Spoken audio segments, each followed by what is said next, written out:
I'm going to tell you a story about the experience of the first time I moved to San Diego, California.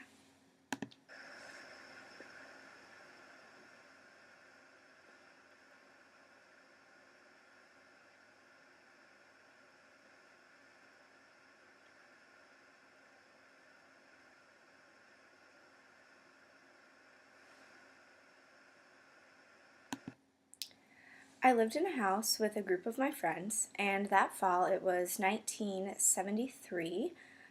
It was the fall, and I noticed that my friends had planted a garden with different vegetables in it.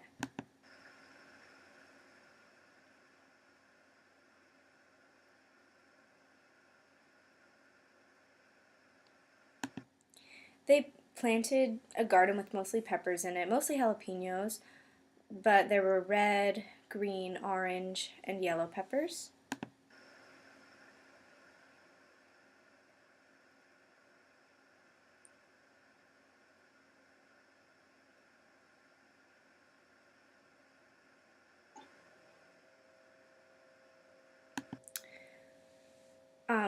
They sprinkled the seeds throughout the garden, and whenever the peppers grew, I thought, oh, why not collect all the peppers and then I can take them in and make chili.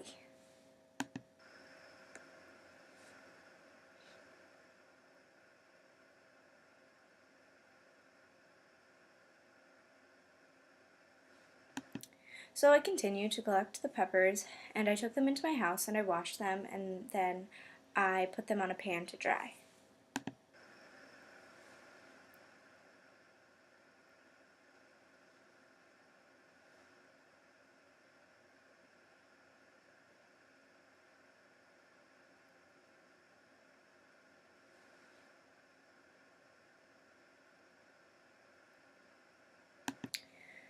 So I took a pepper and I put it and I cut it. I cut the stem off, and then I cut it in half and threw the seeds away and continued to chop the pepper.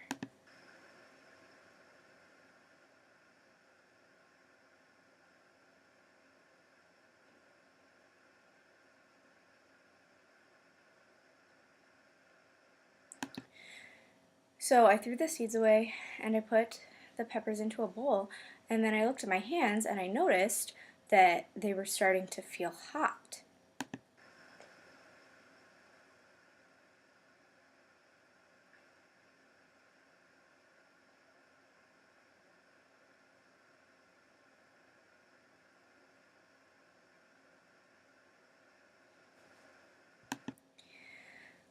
So my hands were feeling very hot, so I went over to the sink and I washed them.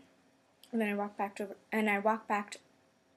back over to the peppers, and I continued cutting, but my hands continued to just feel very hot.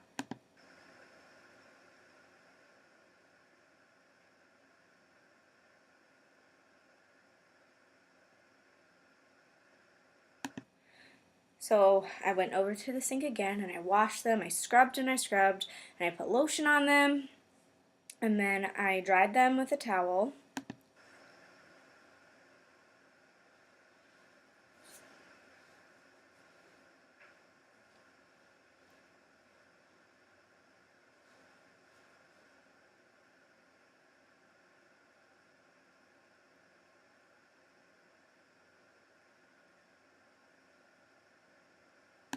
But it kept getting worse and worse, so I finally decided to take a bowl of hot water and soak my hands in it.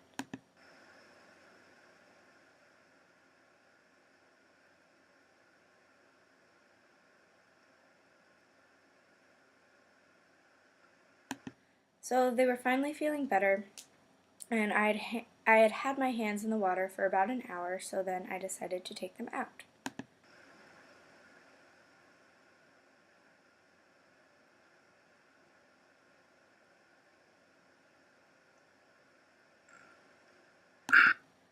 I dried my hands, but then they felt hot again, so I went to the sink and I washed them, and then I went back over to the bowl of water and I soaked my hands in that again.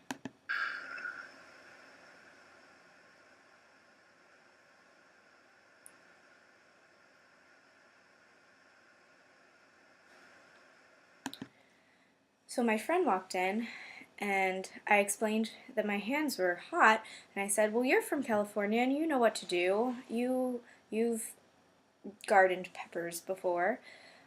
So we discussed what she thought we should do about the situation.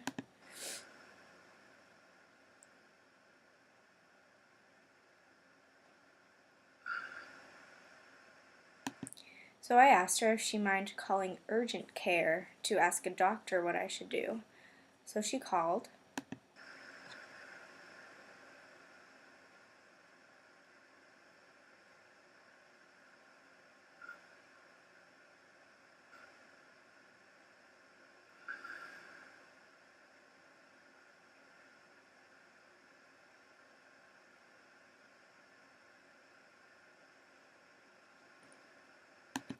So I continued to soak my hands in the water for hours, and then she came back and she told me that the doctor had said to put meat tenderizer on my hands, and I thought, what?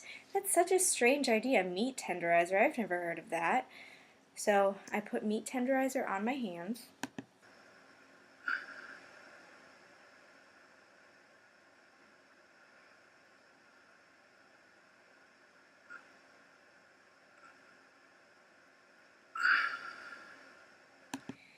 But as soon as I put the meat tenderizer on my hands started to burn again, and I was like, no, this is not a good idea. So I put my hands back in the hot water and continued to soak them.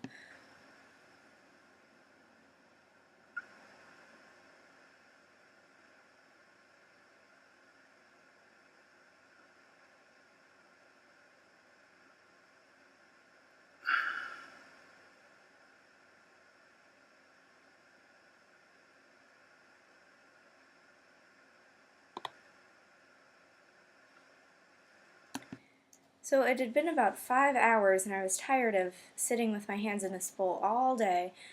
So I decided to take the bowl and to put it in my bedroom and to put it above my headboard so I could lean back with my arms over my head to put my hands in the bowl.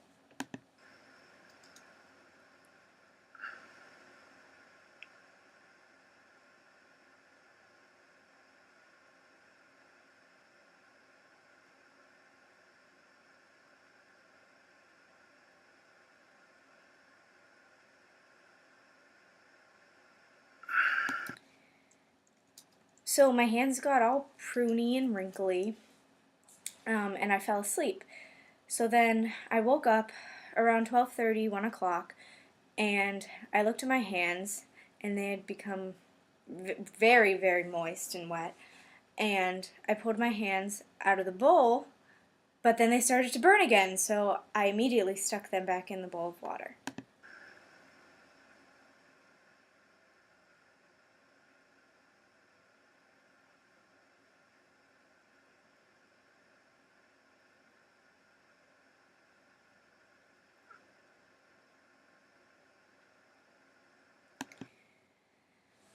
So then I woke up again, and I took my hands out of the bowl of water, and the feeling had begun to fade away, and it wasn't as bad anymore. And I learned my lesson of not to handle peppers with my bare hands.